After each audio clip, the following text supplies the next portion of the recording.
Okay, yep, we're recording. My wife gets me these Once Upon a Time fruit smoothies. I keep thinking they're for my kid. She gets ones for my kids, my kid as well. Wow. Don't eat one of these when you've just brushed your teeth. That's pretty nasty. I brushed my teeth for you guys because I don't want crap in my teeth while I'm, doing these videos, because then I got to do it over again. All right, let's talk through one word that seems to get people hung up during their interviews, and that word is we versus I.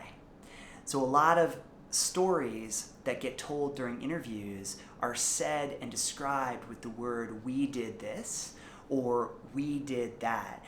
And what the interviewer, especially at top tech companies, is going to do, they're going to hang on that word and they're going to try to figure out what you actually did. And so this question, this kind of concept came up during a message that I just received on LinkedIn.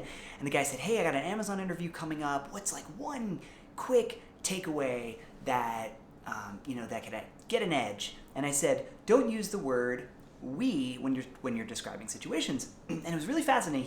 He came back and said, you've mentioned about the egotistic approach where I need to focus on I instead of we.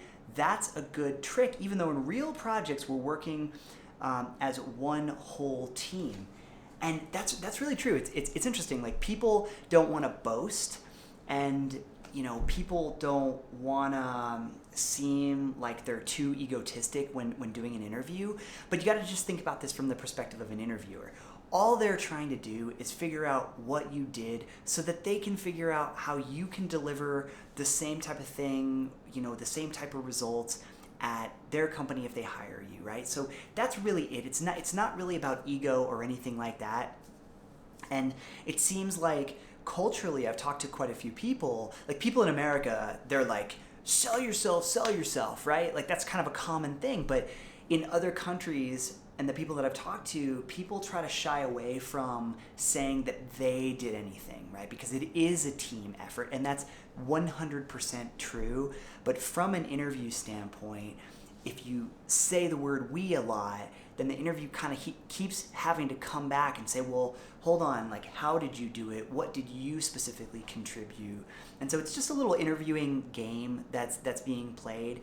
And the best way to approach this, where you can still say we from a team perspective, but then also describe the I, like what you did, is by using the STAR method for these behavioral interview questions. And so STAR is situation, task, action, result. So somebody tells you or asks you, tell me about a time that you achieved something. What you can talk about is the situation, the team dynamic, what was going on, right? That there was a lot of contributors.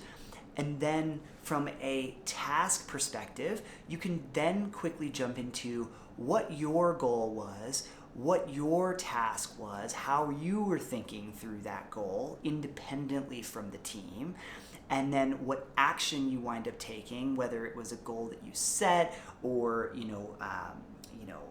tactics that you were using to drive towards a particular goal, and then what result was ultimately driven, and at that point you can loop the team back into the conversation. But you definitely want to try to avoid the word we as much as possible when describing things that you specifically did. Hopefully this helps. That's it. That's all I got for you on this one.